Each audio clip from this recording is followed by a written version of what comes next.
안녕하세요. 오늘 당신과 함께 살펴볼 자료는요. 부정직과 인간 본성에 대한 꽤 흥미로운 글입니다. 부정질이 뭔지, 또 왜 그런 행동을 하는지, 그리고 이걸 어떻게 봐야 할지 좀 독특한 시각을 제시하더라고요. 네, 안녕하세요. 이 자료를 보다 보면 우리가 보통 생각하는 정직함과는 좀 다른 관점을 만나게 되실 거예요. 맞아요. 특히 그 균형 잡힌 사람이라는 개념이 나오는데 전 이 부분이 상당히 인상 깊었어요. 네, 바로 그 균형 잡힌 사람이라는 개념이 이 자료에 어떻게 보면 핵심을 꿰뚫는 지점이죠. 단순히 부정직은 나쁘다 이렇게 딱 잘라 말하는 걸 넘어서요. 어떤 상황에서는 소위 부정적인 특성처럼 보이는 거 있잖아요. 그런 걸 의식적으로 사용하는 게 오히려 부정직이 아닐 수도 있다. 이런 주장을 합니다. 와, 그거 상당히 도발적인데요. 그렇죠. 좀 생각할 거리를 던져주죠. 그럼 이 자료에서 말하는 부정직의 정의부터 좀 명확히 해볼까요?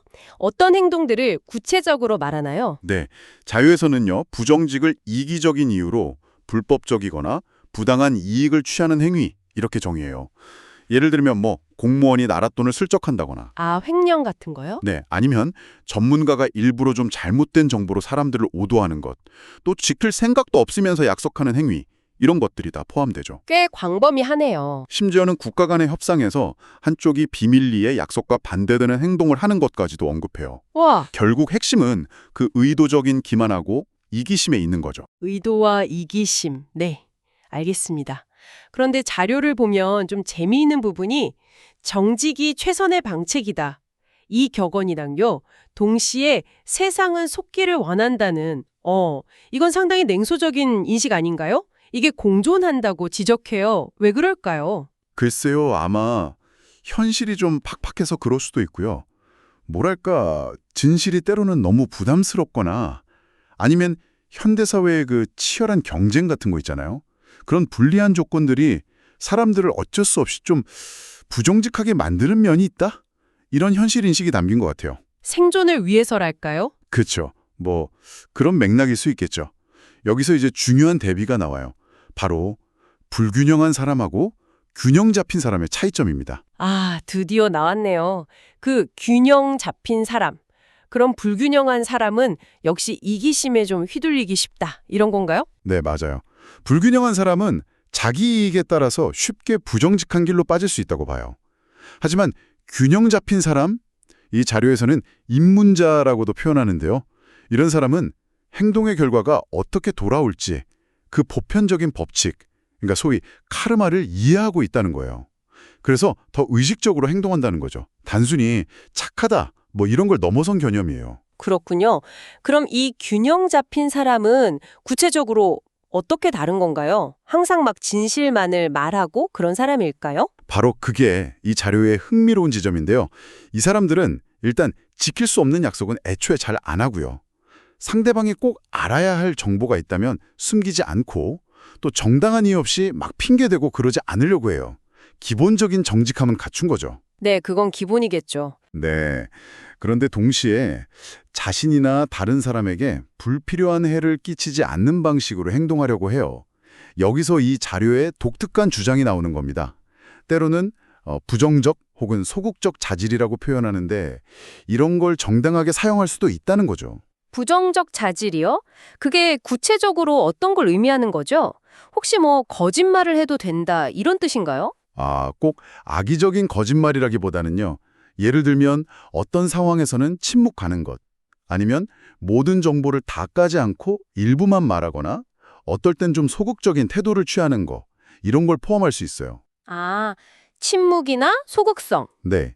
근데 여기서 제일 중요한 건 그 동기예요, 동기. 만약에 이기적인 이유로 그런 행동을 한다. 그건 당연히 부정직이죠. 그렇죠. 하지만 이 균형 잡힌 사람이 아주 깊이 생각하고 고민한 끝에 예를 들어 더 큰 해악을 막기 위해서 전력적으로 침묵하거나 좀 소극적인 태도를 보이는 거요.